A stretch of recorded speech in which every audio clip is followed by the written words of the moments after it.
Hello, everybody. Welcome to another episode of the Thriving Adoptees podcast. Today, I'm delighted to be joined by Dr. Ray Guarendi. Looking forward to our conversation. You're in for a treat, listeners. This guy's the funniest guy we've ever had on the show. So nothing to live up to. No pressure there, Dr. Ray. No pressure whatsoever, right? I got to know how funny the other people are before I feel the pressure. Yeah, it depends what the benchmark is, right? Depends what the benchmark is. So, listeners, Dr. A is a clinical psychologist, and most importantly, from our perspective as adoptees, adopted parents, whoever is listening, him and his wife have got 10 kids through adoption. So funny and also a huge heart, and I don't know, perhaps a little bit nuts. 10 kids. I don't. Well, Do I you hope I think? hope you don't see the twitch. I mean, it comes and goes. He's got a great twitch for audio.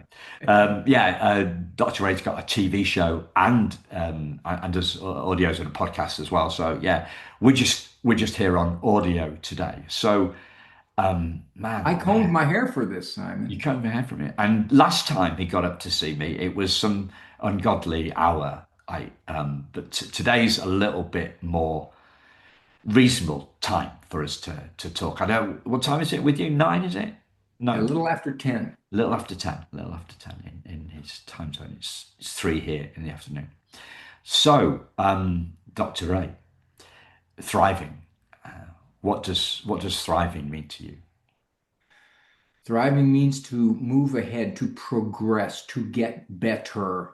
It doesn't mean that I'm just navigating the choppy waters and getting buffeted all over the place. It means that somehow, some way, I'm riding the tops of the waves. Yeah. And so, would you apply that same um, that same kind of description if I said, what does thriving adoptees mean to you? When we adopted the first child or two, we pretty much thought we were God's gift to parenting because these were two children, relatively healthy circumstances.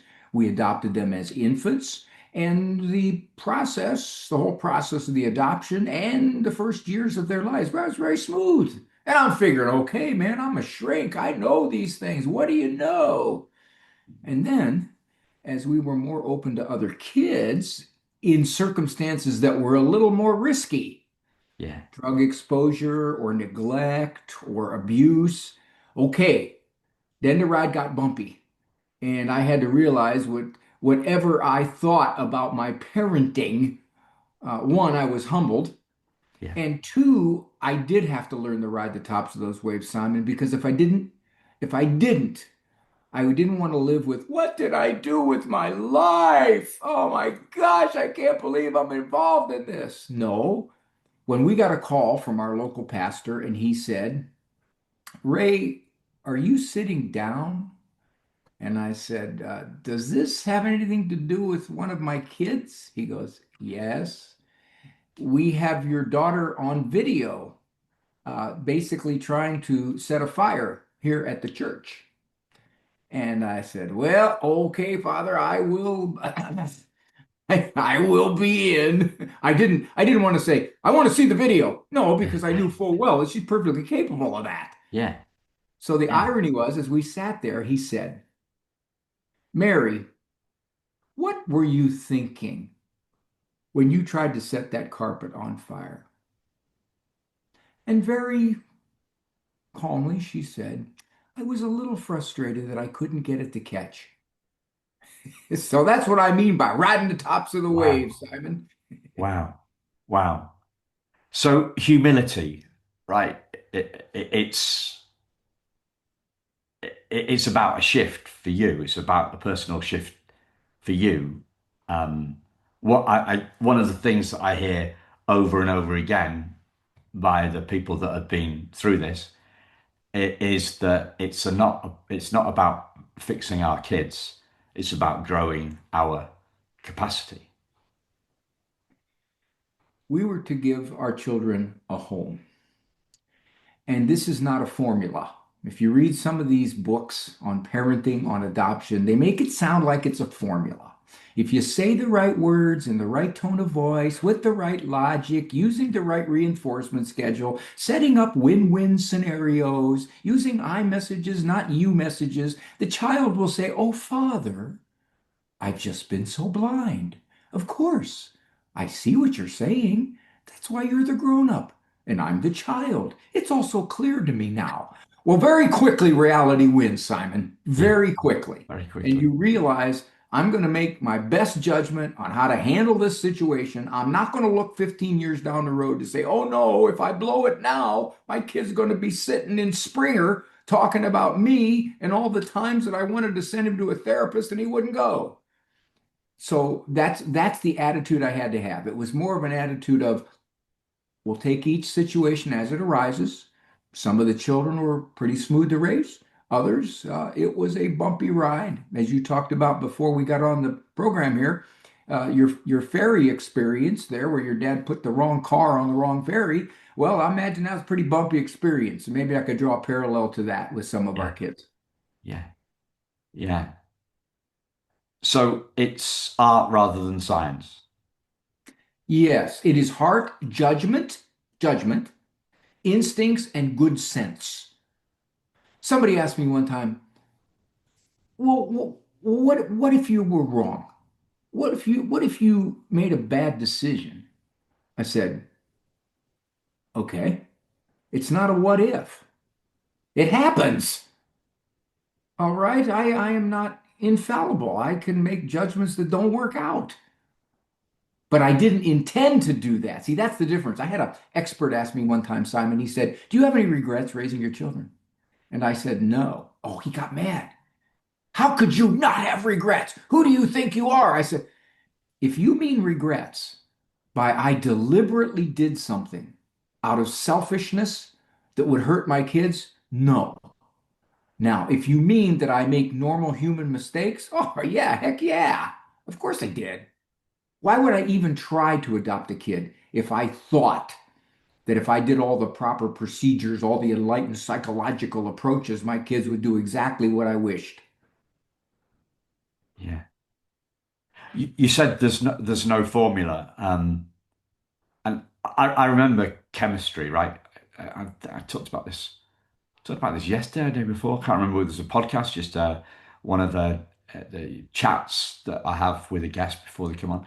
But we had a hard case. I was in the bottom set for chemistry, so we were given the toughest teacher, in the hope that that would kind of draw us into line, and we would mend our ways and become better at And quit chemistry. designing those bombs, right? Yeah, that's right. Um, yeah, I do remember some kid holding the test tube in the flame for too long, and the chemical jumping across, jumping out of the test tube and hitting somebody in his face, not his face, in his hair. So he had a bit of a streak, a blonde streak or a gingery streak in brown hair, right? That was the closest we got to bombs, but no, just a bit of acid in the hair, no Well, now, problem. see, now that kind of streak would be cool. Yeah, that would like they've been to the salon for that. Yeah. This teacher, but so this teacher, it was a hard case teacher, and not a particularly enlightened guy. I do remember though, it's all about the formulas. It's all about writing down the process. Right, you've got the chemical formulas and you've got the process. You put these two things together. You do this, and this, and this, and this. Hopefully, the acid doesn't jump out the test tube. Right, you've held it in too long. But we're brought up on that kind of processy kind of approach, aren't we? Yes. To many things in life. And then when we're confused about stuff, like we all get confused about stuff, whether it's our personal life, whether it's our careers, whatever it is, whether it's our professional stuff, we're confused, and we're sure that somebody else has the process, like the process that we had at school. And then so we spend time and money with these people that talk about processes, and it doesn't work. And hopefully, at some point, we realize it is about art rather than science. Um, Simon, anytime you have a child rearing situation that seems a bit different than the norm, as adoption. Okay. There's a lot of theorists out there. There's a lot of shrink types with letters after their names saying, well, now this is what you need to do when you talk about their adoption. This is what you need to do to have a half adoption day. This is how you use the language. You don't say given up, you say placed. And all of these rules, and adoptive parents are going to be skittish already because their view is, well, when my kid is 18, is he going to turn on me and say, I want to go find my real dad, not you? So they're skittish already. And the worst thing they can do is second guess themselves. Somebody said to me once, well, aren't you kind of nervous about maybe, their dad coming back into their lives? I said, well, their dad is in their lives. Well, oh, really? Yes, I'm raising them. Yes, I am their dad. These could these couldn't be no more my children than they are. My son said that to me one time, Simon. He said, Dad, he's about 14. He said, Dad, and he was stumbling around and I knew something was coming. Would you love me more if you know, Dad, I mean if I and I said, Andrew, you mean if Mom and I had given birth to you? Yeah. I said, Andrew, who do I love more than anyone in the world? And I hope he got the answer right because my wife was standing behind me. He said, Mom. I said, that's right. Am I biologically related to Mom? He went, no. And that was all he needed to hear. Now, if my daughter would have asked the same question, she would have said, well, I think a lot of it depends on what you mean by love. There are certain types of love that you might be considering, Dad. Okay, that's enough, Hannah. That's enough. Go talk to Andrew. yeah. So the art part of the art is personalization. It's tailoring our approach, and Oh, in the moment, from my gut with what we know that kid needs to hear. there's no way that we would have adopted a bunch of kids, especially in some of those circumstances, if we were worried about how it was all going to turn out. If we were to say, boy, how will we handle X if it occurs? If we did that, we would have paralyzed ourselves. We would have said, okay, okay, okay, okay, three's enough. Three's enough. We're loaded. But no, our attitude was, my wife said this at the beginning when we were looking at maybe adopting child number 5 or 6. I said, honey, why do you want to do this? She said, Ray, if not us, who? We have a solid marriage. We have the resources. And then she said, you sort of know what you're talking about. And she said, we have an extended family. So if not us, who? And I said, okay. And my wife has only made one big mistake in her life. That was 41 years ago. And she's paying for it ever since. Yeah, yeah. That's Ray related, is it? Yes, her 11th child. Or first. Oh, good point. Yeah, Or yeah, there first, you go. Her eldest. yeah. Um, what have you learned? What have you learned about yourself? You talked about this word humility. What have you learned about yourself through those years? Right? Because all the kids have flown the nest, and I know that some of them come back. We're recording this just after Christmas, so some of them come back. The ones that are further away, maybe not so much. So, other than humility, what have you learned most about yourself through raising them? What's interesting, you would ask that because a couple of books ago, I wrote a book called Taught by 10. A psychologist's father learns from his children. And in that book, I answered what you just asked, which is Yeah, what have I learned doing this? And I'll give you a couple. I deal with an awful lot of parents, bio parents, adoptive parents, foster parents, grandparents. whose main frustration is discipline. They just struggle with discipline. They are convinced that their child is strong-willed. He's a demon seed. He's got all kinds of letters after his name. Nobody on God's green earth could handle this kid because he's just so tough. And most of the time, the problem is in the dynamics between the parent and the kid. The parent really needs to polish up their discipline skills. One of the things I learned is that my children, given some of their histories, which would put them in the category of being tough to raise. Yeah. Yes, yeah, we had sneakiness, or we had some weaseliness, or we had some immaturity or impulsiveness. Yeah, yeah, we had all that. You know what we didn't have, Simon, and this will surprise you, and it kind of surprised me as it unfolded. We didn't have defiance. Defiance is the number one discipline reason parents come to my office. The children simply will not cooperate. And I thought to myself, okay, what is it? What is it about me, my wife, our home, that we didn't have defiance? Somebody asked my wife once, it was a lady who was having a lot of trouble with her kids. She said to Randy, at one point, Simon, we had 10 kids under 12. She said, what would you do if one of your children simply defied your discipline? They refused to accept it. And my wife said, I don't know. And the lady said, what do you mean you don't know? Are you telling me your kids never defied your discipline? And my wife said, well, in the beginning they did, but they found out that it wasn't going to work at all. And so we don't have defiance. Somebody asked my wife, they said, well, what happens when it gets crazy? Just crazy. I mean, it's nuts. You got 10 kids under 12. Come on. This is like a fizzy bottle. And she said, well, if I feel myself getting to the edge, I'll say, everybody, grab a book, sit somewhere, and look at it. She could pull the plug, Simon. And the lady said, well, what if they don't?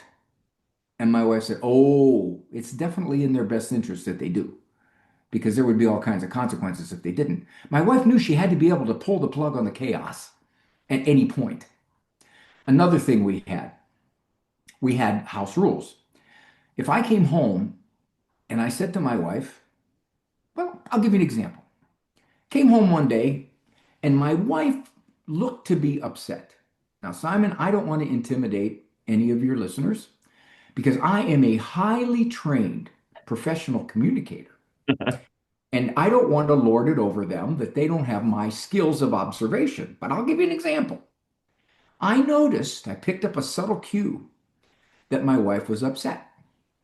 She was walking down the driveway, holding two children by the back of their necks, saying, I do not like them, Ray. I am. I do not like them here or there. I do not like them anywhere. I do not like them. I don't care. And I said, honey, are you upset? See, I picked up on that, Simon. That's Well the kind done. of training I 10 have. out of 10. I'd have missed Absolutely. it. Yeah. And so she told me what happened. And she told me what she did. And then I did this. I said, well, guys, I said, Mom handled it. Now I'm going to handle it too. Because you're not going to do that to Mom. So if Mom did this, I'm going to do this too.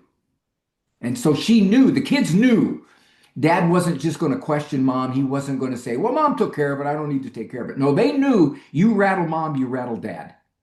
And that was big in our family for keeping order. Yeah.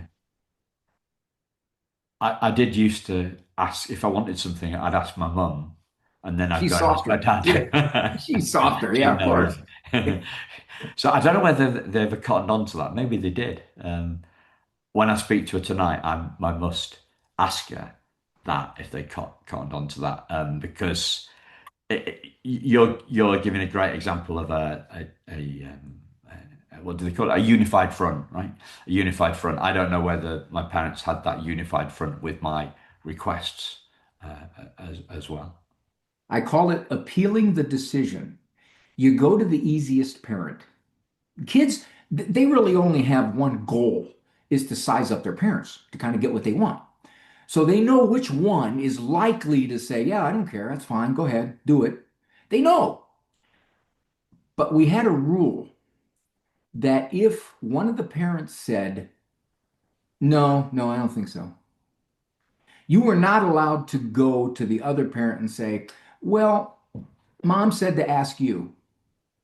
Mom said it was okay with her if it was okay with you.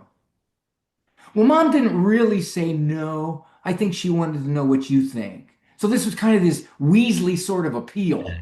Okay. Yeah. And in our house, if you You got call it caught doing, you calling me a weasel, Ray? well, yeah, but, Yeah. but I was too. Okay. Come on. So you know, if that's what you're going to do, we're going to find out about it. Yeah. And one of Yeah. the great things about having 10 kids, we had 5 daughters, five what I called estrogen Americans.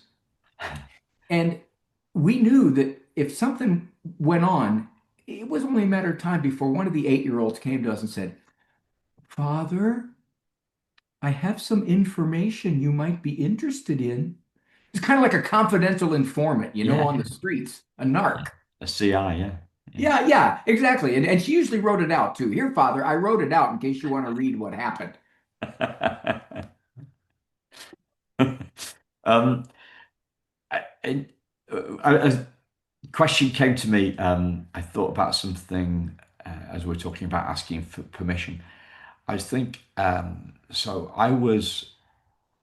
Uh, I was 20, and I asked my mum. We had 3 cars, right? So my dad had his car, and mum had a little two-seater sports car thing, and she also had a tiny little Jeep, a Suzuki Jeep. And so I drove the Jeep, right? And I asked my because I was too young to drive the other 2 cars, and had already written off, totaled, I think you guys call it, totaled a faster car as a 17-year-old. So And I they asked, gave you another well, car? they didn't give me another car. They let me drive it. Okay. They let me drive the Jeep. You were a rapscallion. I was a rapscallion. I was, yeah. And I asked if I could borrow it to drive to France and Spain with my friends. And when and my dad said yes. Right. This wasn't one of those ones where I asked my dad and my dad said no, and then I asked my mum. I'm pretty sure. Anyway, so when I came back, I hadn't scratched the car or dented it. It was still kind of in, well, no, not kind of. It was still in the same condition uh, as it had been. Um, yeah. Apart from some Spanish lads didn't take well to us and put some dog poop on one of the seats, right? So we cleaned it off, and there was the tiniest of stains from the dog poop. However, my dad didn't spot that bit, and but he told me that he was kind of surprised it came back in one piece. I came back in, and And you came back in one I piece. came back in one piece, and that got me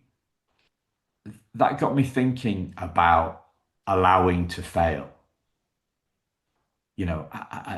My dad allowing me to fail, allowing me the chance of failing. Right? You're going to drive this.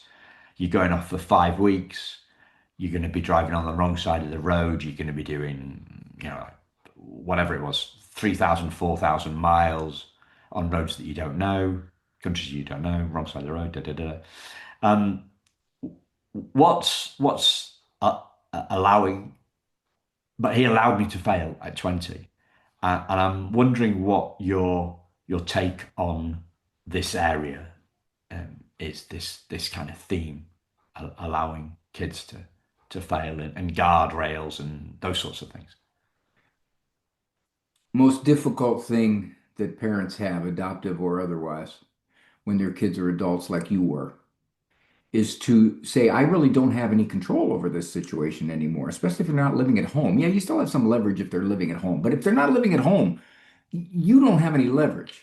And I constantly counsel parents who are in turmoil because their 24-year-old is doing this or their 31-year-old is doing this. And sometimes these things they're doing are self-destructive. There's no question about that. But the parent cannot accept that they're helpless, that this is an adult who's making decisions. Now, part of their frustration is that they take it personal. This is not how I raised you. I feel like a failure that you are doing these things. But in fact, that has generally nothing to do with it. A lot of the parents I deal with are very good people and they've tried hard and they did their best. And these kids got swept up in the culture the way it is. And they make a lot of foolish decisions. I have some like that, Simon. I have long since ceased trying to tell them what to do, especially when the first few times I tried, I got thrown back on my face. I always tell parents that read the cues. If you're trying to guide this 24-year-old and it's real clear he don't want to hear it, then back off. Because if you don't, you'll probably fracture the relationship and then you got no leverage whatsoever. Yeah. So you have to just step back. Religious parents will say, I pray for them. Non-religious parents will say, well, I just hold my nose and see what happens. So given that, yeah, my kids are all in their 20s and 30s now. And some of them are making very beautiful life decisions, and others, I just want to say, how can you continually be so stupid? When will you ever learn? And some of them, I almost come to the conclusion they won't ever learn. But I still love them, still have a relationship with them. I don't want to be estranged from them, and if I can help it, Yeah. okay. Here's one of the things I see among adoptive parents more than I see among bio parents. Given that an adoptive kid, because of his circumstances prior to adoption, and that includes the womb, could be tougher to raise, could be more short-sighted, more impulsive, maybe slower to form a conscience, slower to socialize, some learning problems, quirks in the temperament, whatever it might be. There's a higher chance that as they become adults, they will do some pretty foolish things. They will get involved in things. They will make decisions that are terrible. In doing that, they often will blame their parents. I'm this way because of you, because of the way you raised me, because of your values, because of your strictness, because of your putting too many expectations upon me. Okay. I had one daughter who, after she left us, ballooned up to 420 pounds. And her view was the only reason I'm this big is because you guys didn't let me eat whatever I wanted whenever I wanted. You made weight too big of an issue. Well, what was happening was she was getting out of control even as a teenager, and we had to try for her health's sake to control that. Well, she spun it around and basically said, I blame you for the shape I'm in. On a much broader basis, a lot of kids do that. They'll say, I'm not running my life well, but that's because of you, mom and dad. And if you have a higher percentage of adopted kids who do this, then you're going to have a higher percentage of adoptive parents who are going to get blamed. And I have a lot of them in my office saying, how could they do this to us? We loved him. We took them in. He was 6 years old. He had been bounced from foster parent to foster parent to foster parent. None of them had stabilized, and they were the first stable parents that he had that weren't going to leave him. You think he'd be grateful?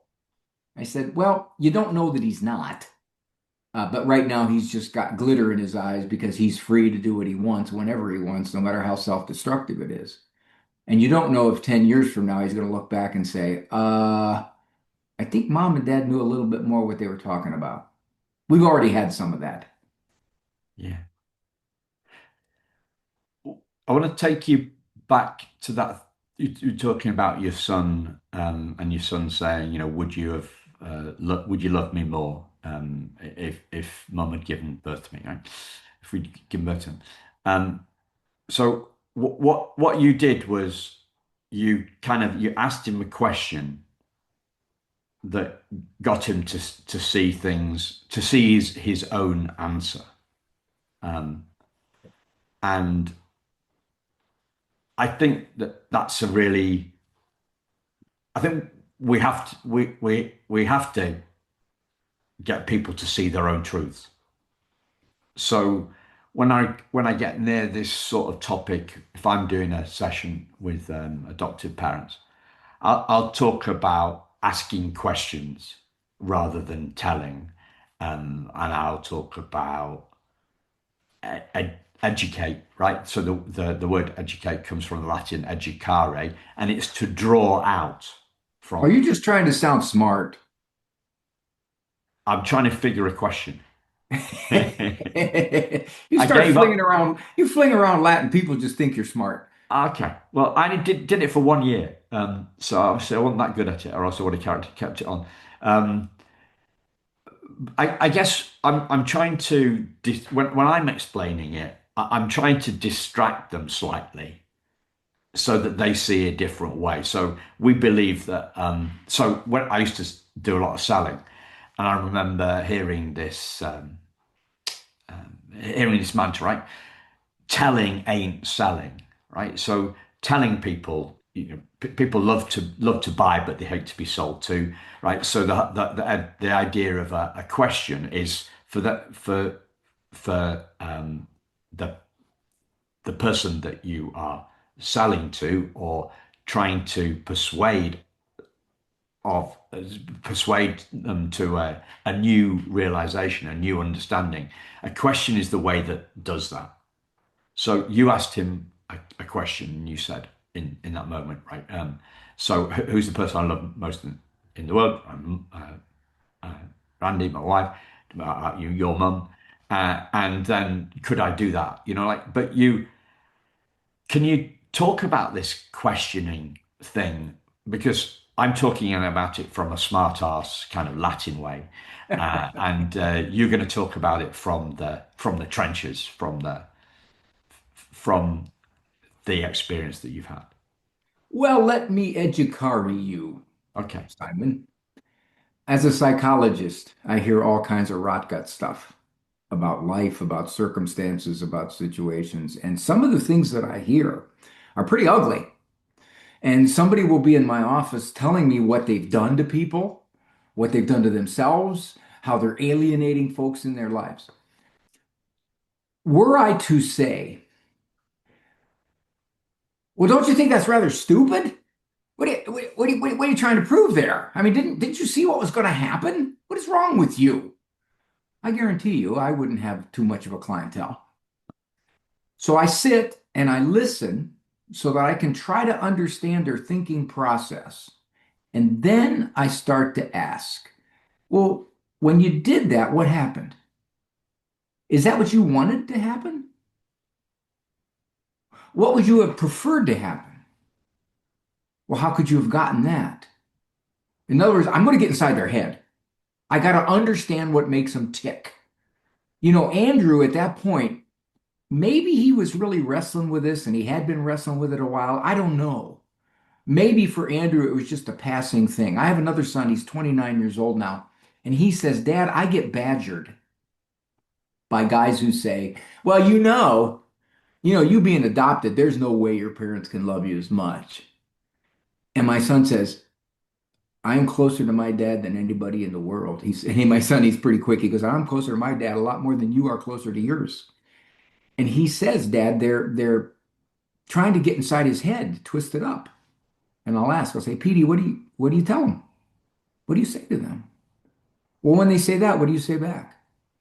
And you're right. That's a good psychologist really gets inside somebody's head. I'm not going to sit there and say, well, I totally disagree with that. And that's ridiculous. And I think, okay, do it your way and see what happens. Now, that's easy to do in family relations. It really is. I mean, that's how marital spouses clash. I say, you say, I say, you say. So I'll ask a spouse, a woman will come in and she'll say, I just wish that he would one time stick up for me with his mother. And I'll turn to the guy and I'll say, do you know why she thinks that? And he'll say, not really. And I'll ask, have you asked her? Have you asked her why she thinks that? Can you say why she thinks that, even if you think it's ridiculous, stupid, unfair, accusatory, whatever it is?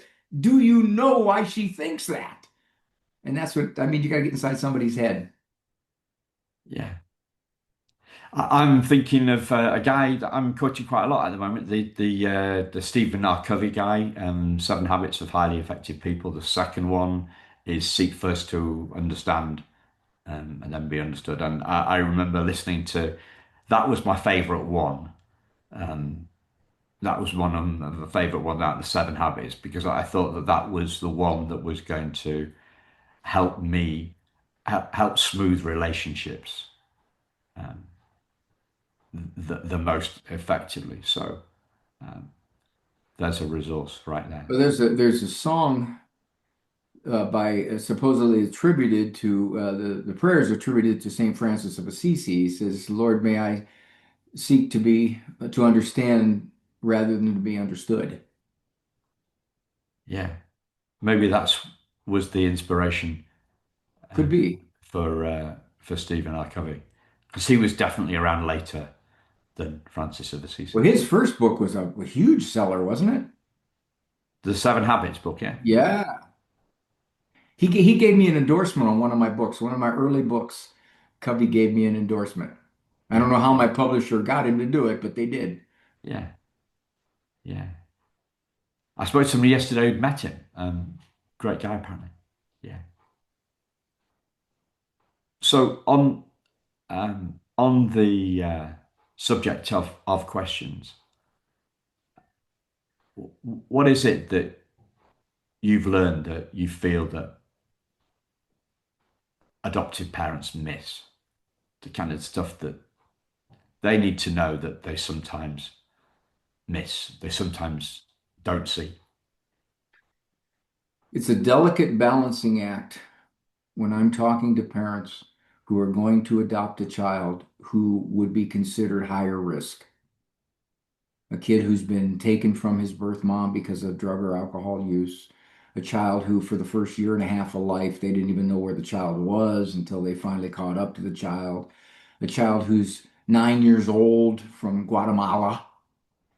And the thing that I tell them, I say, okay, what you're doing.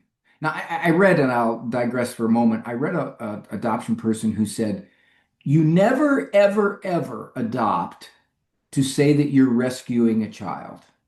And I thought about that and I said, well, wait a minute. That's kind of ridiculous because you are rescuing that child. Now, that may not be your main motive, but the reality is if you're taking in a 9-year-old from Guatemala in the circumstances he's in, yeah, you are pulling him out of those circumstances. Now, that doesn't mean that you're not going to tremendously love this child and ride the waves. So I tell the parents, I said, on one hand, you are opening your house, your home, your heart to this kid. Got that. That's what you're doing. Wonderful thing. On the other hand, do not expect that this will necessarily be smooth. Now, I'm nervous about saying that, Simon, because I don't want to dissuade anybody from giving a child a home. But on the other hand, the worst thing is a disrupted adoption. So by the time this kid's 12, get him out of here. I didn't even know what I was getting into. Get him out of here. You know, and as a therapist, I've dealt with those. So I try to brace them. I'll say, just be ready for some bounciness if it happens. It may not happen. They'll adopt a sibling group of three, and two of them just give them hell on earth. But the other one's a sweetheart. Okay, all right. So you got an easy ride over here. And these other two are going to push the limits of your parenthood. Okay, I got that. We had a couple like that. I have one daughter in prison right now. She's in prison probably for life. Okay, because of something she did. When we adopted her, her mother was birth mother was a crack prostitute, and this poor girl had her body bathed in toxic chemicals, not only in the womb but thereafter. And so from the day we adopted her, it was a bumpy ride. This is the one I was telling you about where the pastor called me. Yeah, And it was her. And there's many stories like that we had. And ultimately, she did something very terrible. And so we visit her in prison. Okay. People will say to me, well, doesn't that kill you? If you had it to do over again, would you do that? I go, yeah, I would. Not because I'm some kind of hero, but because we did what we were asked to do. We gave Mary a home. And what she did with it, we couldn't control. It was up to us to give her a home. Yeah. When did you first see that for yourself that um, it's not on us? You mean about her or about the children in general? About the children in general. The I'm not sure quite what the word is. That I know that all parents beat themselves up a lot, and one of the things that you said at the start was, well, I don't have any regrets because I did what was best as thought at the time, so I don't regret any of that. Um, and there's an incredible power for me that comes from that statement, and then you demonstrate with the example of Mary, kind of brings that truth home, and and that is it a distance? Is it a decision? Is it when did you first kind of see that for yourself? That because that detachment to a certain extent. I don't know. Is the word No, it detachment? wasn't attachment. It was reality. Yeah. When I watched these children grow up and I watched all their personalities unfold, I recognized that I did not make those personalities. I mean, nature is very potent, and the research is coming out saying that over and over again. So in fact, I knew from the get-go I was one factor in who they were. The other factor was their inborn wiring, their nature, and the third was the culture. This is not a farm in 1880 anymore. This is a tricky culture with all kinds of inputs from every direction. So, because of that, the parenting is not simple. And I realize that my kids are going to be exposed to a culture in many ways that thinks quite differently than I do. And yes, I can protect them for a while. But once they move into the teen years and definitely into the later teen years, that culture, that voice is loud and that voice is persuasive and it may convince them dad doesn't know what he's talking about. Dad constricted you. Dad kept you from being your true self. So because of all of that, I recognized I only had so much power. The people who blame themselves live under this illusion, Simon, that they just simply did not apply the right formulas and the right techniques. Somehow, unbeknownst to them, they fell short. They were deficient in some way. And so, of course, that's fodder for self-blame. Why would I not blame myself? I missed it. I blew it. Look at the Yeah. kid. Look what happened. So how does this sit with defiance then? Does Well, the it? defiance is I'm not going to let you make our lives difficult and your life difficult. That's not going to happen. Okay. I'm a very authoritative kind of guy. I'll love you to death, but I will not allow you to be nasty and defiant. We had a rule in our house: no mistreatment of siblings at all. No name calling, no fighting, no taunting mean-spiritedly. That we had a rule of that. That was our rule. If you did that, at a minimum, you lost all privileges for the day. Everything. All privileges. You could basically look at books, pick your nose, and go to bed early. As a consequence, whatever sibling brawls we had, we didn't find out about them because they got to be sneaky. They knew they better, they knew where the security cameras were, so they hid their eyes, so they security cameras couldn't see them. They Yeah. went into the corner, right? And wore a lot of hoodies. Yeah. Yeah, a lot of hoodies with the cap, and always put your head down. Yeah. We used to go to Myrtle Beach, and we had our big 15 passenger van. It's about a 700-mile drive down to the coast. When we got there one year, I said to my wife, "Do you realize we just traveled 12 or 13 hours, and we did not one time have to turn around and intervene in some kind of sibling conflict. Did you realize how weird that is? Now, that's not because we're wonderful parents, Simon. It's because they knew. They knew before we left. We said, now, guys, I got to tell you, if we have to intervene and you mistreating each other, when we get to Myrtle Beach, it's going to be a little while before you can swim. It's going to be a little while before you can have any of the good times at Myrtle Beach. You're going to sit and watch. Well, that was enough. Yeah. And they knew it. See, that's the thing. They knew it, Simon. It wasn't just their dad blowing smoke. Even though it would kill me to do that to them. And I knew that. I hate disciplining. I don't like it at all.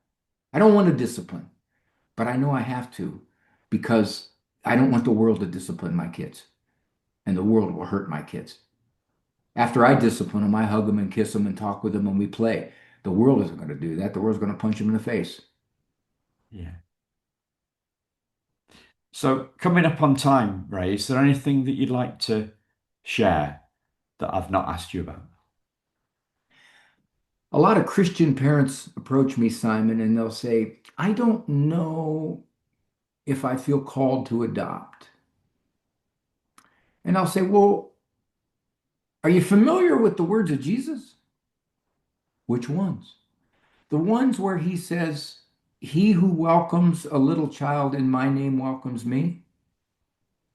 Or this is faith that we take care of the widows and the orphans in their distress. Are you familiar with that? I said, so if you're wrestling with feeling called, he wrote it down. You don't have to go, well, I don't know what he's saying to me. Well, he wrote it down. So that's something to throw in the hopper. And I tell him that. And I say, if you're afraid, and the number one, you know more about adoption than I do, Simon. But I had an adoption worker tell me one time, she said the biggest thing that keeps people from adopting is the fear factor. What will they be like? Maybe they won't attach to me. Maybe I won't attach to them. Maybe my grandmother won't accept them. Maybe they're a different color than I am. What if they see this at the end of the whole journey and they turn on me? What if after 18 years of raising them, they want to have nothing to do with me? And then just all these what ifs, all these what ifs. And it keeps them from adopting. Well, we already have two children and life's gone pretty smooth, you know. If we adopt a third kid and he's 3 years old, I don't know. What will that do to our family? And I certainly don't want to take a chance on messing up my other kids and on and on. We over psychologize the whole thing, basically. Yeah. Wow. Fantastic. Thanks so much, Dr. Ray. Simon, I am so privileged to be across the pond with Yeah. you. I'm trying to pick up the lingo, Likewise. you know. Kind of lingo, yeah. Okay. Now Jolly you good. guys, You're you guys, doing very well. thank you. You got, and I've said mum. I didn't say mom. I said mum. You know, I'll share with you an experience. I had a very personal experience in America, and I don't know if this is true in Britain, but one of the things the experts tell parents is that if your child doesn't want your affection in public, don't do it. If your 13-year-old is ill at ease with you being affectionate or telling them you love them or hugging them or kissing them, don't do it. Let them decide. Now, I totally, totally went against that. There's no way. There is no way my 14-year-old is going to tell me that I can't hug him and kiss him anytime I want, anywhere I want. So my 17-year-old son was playing basketball. It's a local high school. Before the games, I'd sit up in the bleachers and I'd wait for the proper moment before the game and I'd go down on the gym floor in front of the bench and I'd grab my son and I'd hug him and I'd kiss him on the cheek.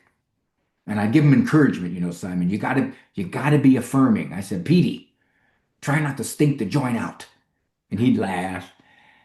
And I said later, I said, hey, Pete, that bother you when I do that?